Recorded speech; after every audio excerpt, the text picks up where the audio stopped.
જય શ્રી કૃષ્ણ મિત્રો. આજથી આપણે ધોરણ 9નું ચેપ્ટર નંબર 2 બરાબર એ આપણે શરૂ કરશું. તમારું ચેપ્ટર નંબર 2 છે ને એ બહુપદી છે. બરાબર, ધીમે ધીમે આપણે શરૂઆત કરીએ. બહુ જ અગત્યનું છે. જો 10મા ધોરણની અંદર આ ચેપ્ટર રિપીટ થશે તમારે, અને ઓલમોસ્ટ જે અત્યારે તમે ભણો છો એ બધું જ ભણવાનું છે, પ્લસ થોડું ઘણું નવું હશે તમારા માટે. તો બહુ ધ્યાનથી ભણવાનું છે.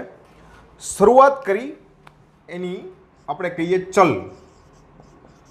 આપણી પાસે બે વસ્તુ છે, એક ચલ રાશિ અને એક અચળ રાશિ. તો ચલ કોને કહેવાય? ચલનો મતલબ ચલિત. ચલિત એટલે જેની કિંમત બદલાતી રહેતી હોય એવી જે રાશિ છે એને આપણે ચલ રાશિ કહેશું. અત્યારે આપણે એને સંજ્ઞા સ્વરૂપે જે દર્શાવી છે x, y, z, A, B, C, P, so and so, આ બધી જ ચલ રાશિ છે. જનરલી આપણે આને દેખાડતી સમયે એને દર્શાવવાની આવે ત્યારે એને સ્મોલ લેટર મૂળાક્ષર છે, અંગ્રેજી મૂળાક્ષર છે, એના સેકન્ડ ABCDમાં આપણે એને દેખાડતા હોઈએ છીએ.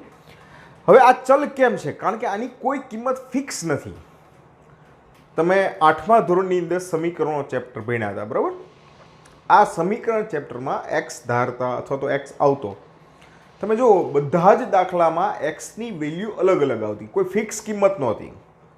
કોઈ એક એક્ઝામ્પલની અંદર x = 2 હોય તો એવું નહોતું કે દરેક એક્ઝામ્પલમાં એક્સની કિંમત 2 જ છે. ફિક્સ કિંમત નહોતી, બદલાતી રહેતી હતી. એકમાં 2 હોય તો એકમાં 3, કોકમાં -1 હોય, તો બદલાતી જતી કિંમત હતી. આ બદલાય છે કિંમત, એટલા માટે એને ચલિત રાશિ કહેવામાં આવે. એવી કિંમત કે જે ફિક્સ નથી. ઓકે, તો આ ચલ રાશિ છે. બીજો જે શબ્દ છે એ અચળ છે. અને બે રીતે કહે, અચળ કહેવાય અથવા અચલ.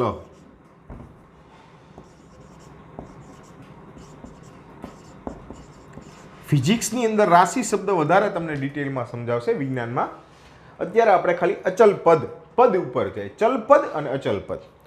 અચલ એટલે કેવું છે કે આંકડાકીય માહિતી છે, 5, 3, 4, -1, 0, આ બધી ચલ અચલ પદ છે. ફિક્સ કિંમત છે. 5 એટલે 5 જ, પછી કોઈ પણ એક્ઝામ્પલ હોય 5ની વેલ્યુ કંઈ બદલાતી નથી, બરાબર? તો એ અચલ પદ છે. એટલે ચલ અને અચલ પદ વિશે થોડુંક કન્ફ્યુઝન મગજમાં ન લાવતા.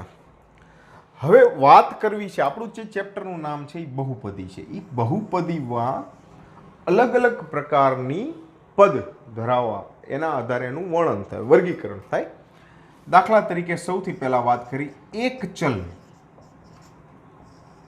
બરાબર. બીજું આપણે ભણશું દ્વિચલ, ત્રિચલ, અને ઘણા બધા ચલ વધારે પણ હોઈ શકે. એક ચલ બહુપદી એટલે કેવું કે જેમાં ચલ છે એ એક જ છે. ચલ એટલે x, y, z કોઈ એક જ છે. દાખલા તરીકે 3x + 5, તો જો આમાં x છે એ ચલ છે, આ અચળ છે.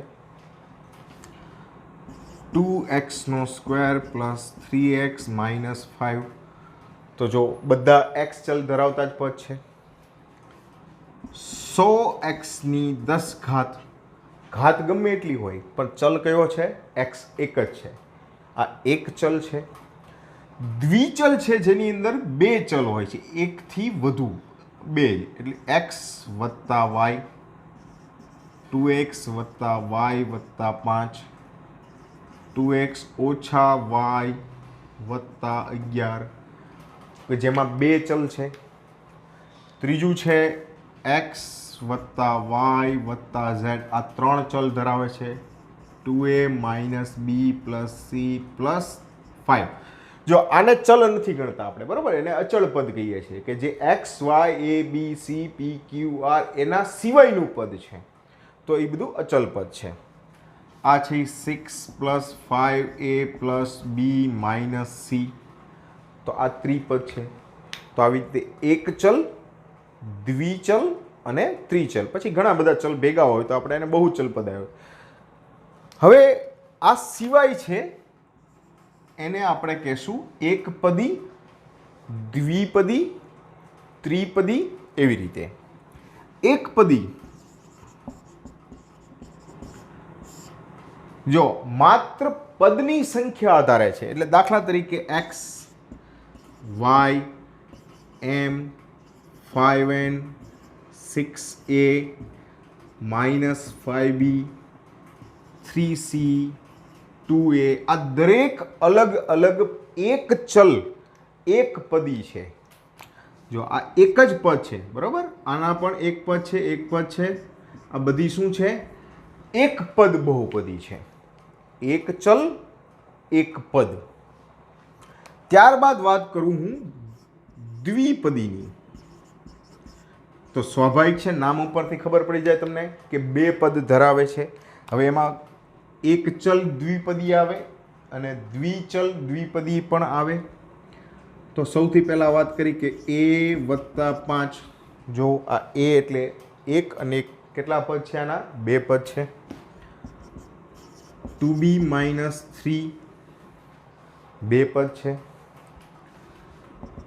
3x + y. હવે આ છે અલગ અલગ બે ચલ છે, પણ પદ કેટલા છે?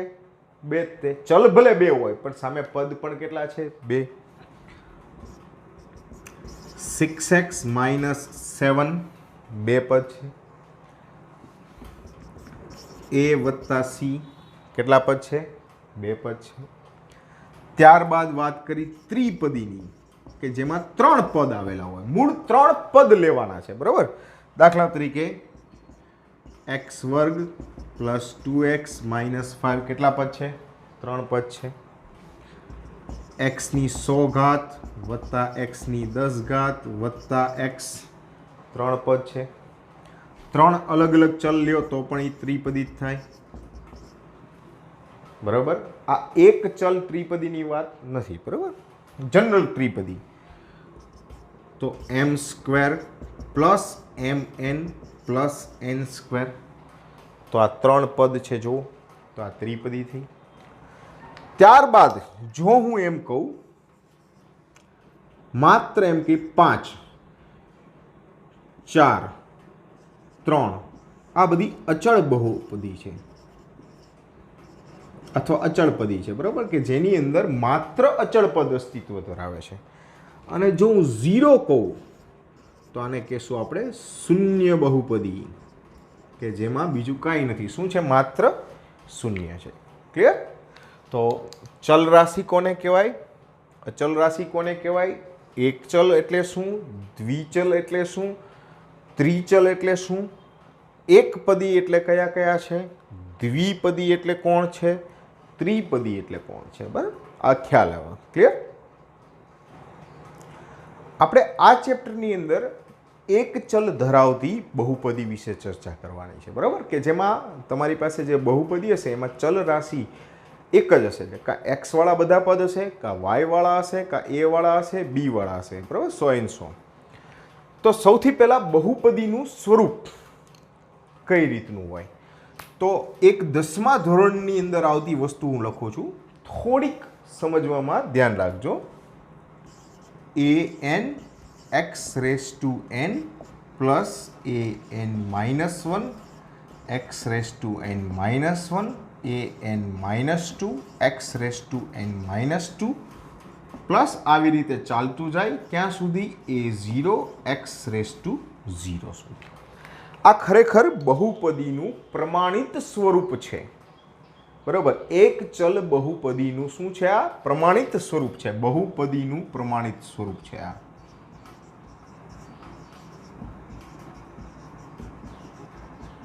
હવે તમને એમ થશે કે આટલું બધું યાદ રાખવાનું, તો કે ના, આ યાદ નથી રાખવાનું, આ સમજવાનું છે કે એક્ઝેક્ટલી બહુપદી કઈ રીતની હોય.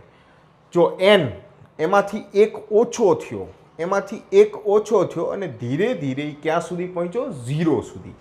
કહેવાનો મતલબ શું છે કે બહુપદી જ્યારે તમે ગોઠવો છો ત્યારે એમાં સૌથી પહેલાં મોટી ઘાત ધરાવતી પદ હોય, ત્યારબાદ નાની ઘાત ધરાવતું પદ, એના પછી નાની ઘાત ધરાવતું પદ અને એના પછી નાની ઘાત ધરાવતું પદ, અને છેલ્લું જે પદ હોય એ અચળ પદ હોય. ક્લિયર? x⁻0 કોઈ પણ સંખ્યાની 0 ઘાત એટલે શું થશે? એક્સની 0 ઘાત ઇઝ ઇક્વલ ટુ 1.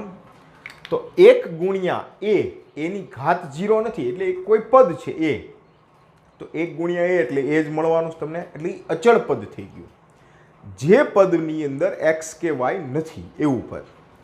તો આ બધું શું છે? 1 2 3 આ છે સહગુણકો. શું છે આ? સહગુણક.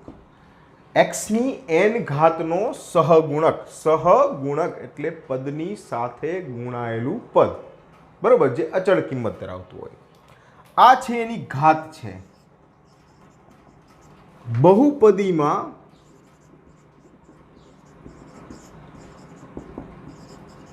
સૌથી મોટી ઘાત ને બહુપદીની ઘાત કહે છે. બરોબર, બહુપદી તમને આપેલી હોય, એમાં જે સૌથી મોટી ઘાત હોય ને એની બહુપદીની ઘાત કહેવાય. એક એક્ઝામ્પલ આપું છું કે બહુપદીને દર્શાવવા માટે એક્સ ચલ ધરાવતી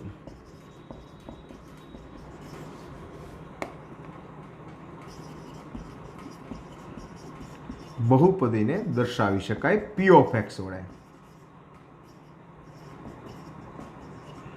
બરાબર, કોઈ એક્સ ચલ ધરાવતી બહુપદી છે તો એને આપણે પી ઓફ એક્સ વડે દર્શાવશું. એટલે કઈ રીતે? તો કે ભાઈ પી ઓફ એક્સ બરાબર, દાખલા તરીકે એક મૂકું છું કે 3x² પ્લસ 4x માઇનસ 5. બરાબર, તો તમારે કેટલા પદ છે? 3 પદ, એટલે આ ત્રિપદી છે. બરાબર, આ ત્રિપદીની અંદર દરેક પદ, પહેલું પદ છે એ કયું છે? 3x². તો ઘાત કેટલી થઈ જશે? 2. બરાબર, આપણે એક કોષ્ટક જેવું બનાવીએ. ચાલો, 3x² છે તો પહેલું લખીએ આપણે ઘાત અને સહગુણક. બરાબર, તો આપણી પાસે જે પહેલું પદ છે કયું છે? 3x². તો 3x² ની ઘાત કેટલી છે? 2. એનો સહગુણક કેટલો છે? 3. બીજું પદ છે 4x, ઘાત કેટલી છે? 1. સહગુણક કેટલો છે? 4. અને આ જે -5 છે એને આપણે કહેશું અચળ પદ, કે જેની અંદર એક્સ કે એવું કોઈ આવતું નથી. ક્લિયર? તો ઘાત અને સહગુણક. તો આ બહુપદીની ઘાત કેટલી થાય? તો જે સૌથી મોટી ઘાત હોય એ બહુપદીની ઘાત થાય. કેટલી ઘાત છે અહીંયા? 2 ઘાત. તો અહીંયા એમ કહી શકાય કે ભાઈ બહુપદીની ઘાત કેટલી છે? 2 છે. બીજું એક લઈએ એક્ઝામ્પલ કે ભાઈ પી of x is equal two -x³ plus 4x² minus 3x plus 7. બરાબર, આ બહુપદી છે, 3 પદ કરતાં વધુ પદ છે, એટલે આપણે ત્રિપદી એટલે ચતુર્થપદી નહીં કહીએ, બરાબર, બહુપદી કહીશું. તો આ બહુપદીની અંદર દરેક પદની અંદર શું છે કે ભાઈ ઘાત જોઈએ, આપણે એનો સહગુણકની ચર્ચા કરીએ. આ 2 વસ્તુ ખાસ સમજવા જેવી છે. પહેલું છે -x². હવે એની ઘાત તો તમને ખ્યાલ જ છે, કેટલી ઘાત છે? 3 ઘાત છે. સહગુણક છે એ -1 છે. બીજું પદ છે મારી પાસે 4x². તો ઘાત કેટલી થશે? 4. સહગુણક ઘાત છે એ કેટલી છે? 2 છે. સહગુણક કેટલો છે? 4. સહગુણક એટલે સાથે ગુણાયેલું પદ, પછી પ્લસમાં હોય તો પ્લસ લખવાના, માઇનસમાં હોય તો માઇનસમાં. શું કામ? જો બહુપદીનું વિસ્તૃત સ્વરૂપ જોવો ને તો બધે પ્લસ જ છે, એટલે જે માઇનસ છે એ ખરેખર શું છે? એનો સહગુણક છે. ત્રીજું પદ છે -3x. ઘાત કેટલી છે? 1. સહગુણક કેટલા છે? -3. અને જે 7 છે એ શું છે તમારા માટે? અચળ પદ. બરાબર, ઘાત તમે એમ કહી શકો 0 ઘાત છે. તો આ બહુપદીની ઘાત કેટલી થઈ ગઈ? તો કે સૌથી વધુ પદ ઘાત હોય એ ઘાત બહુપદીની ઘાત કહેવાય. તો કે બહુપદીની ઘાત છે એ 3 છે. ક્લિયર? વધુ થોડાક ઉદાહરણ બાજુ જોઈએ આપણે.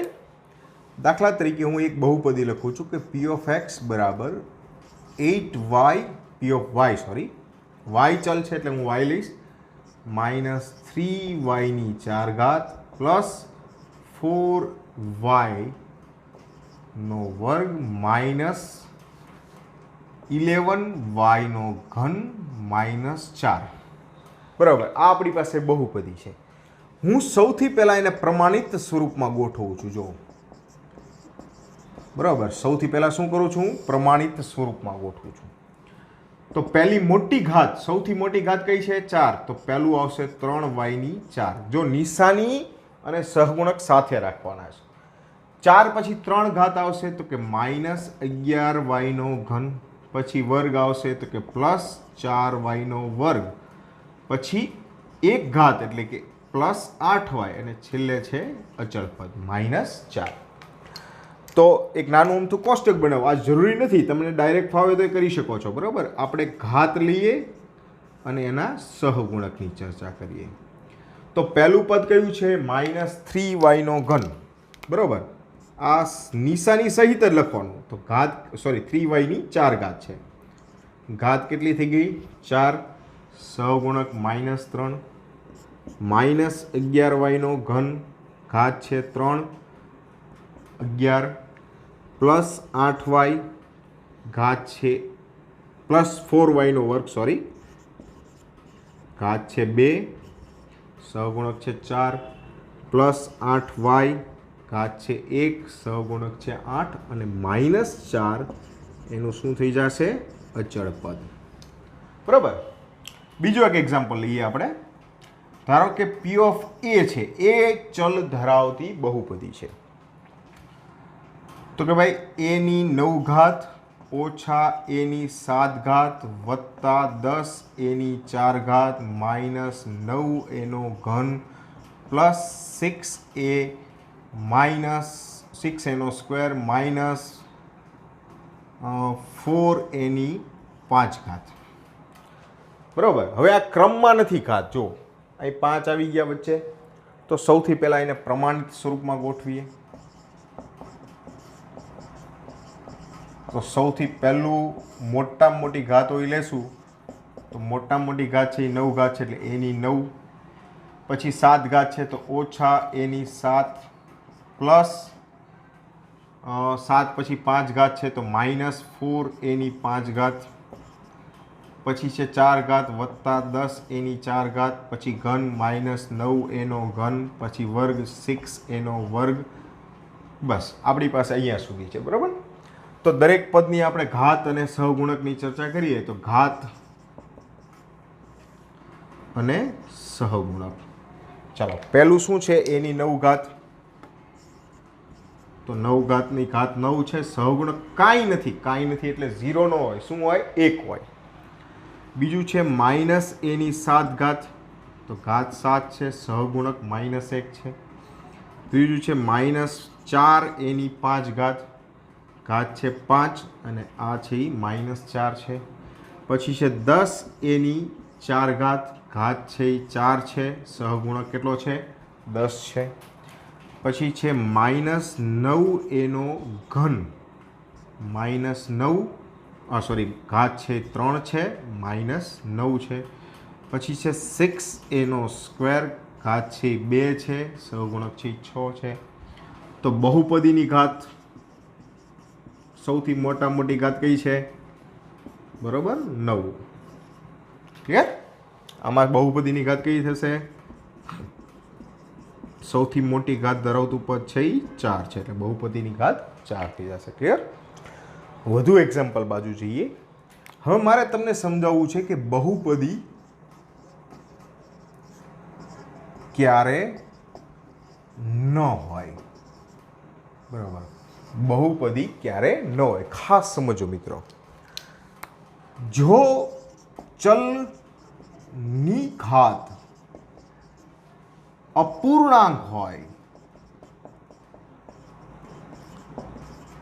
કે ઋણ હોય તેવી પદાવલી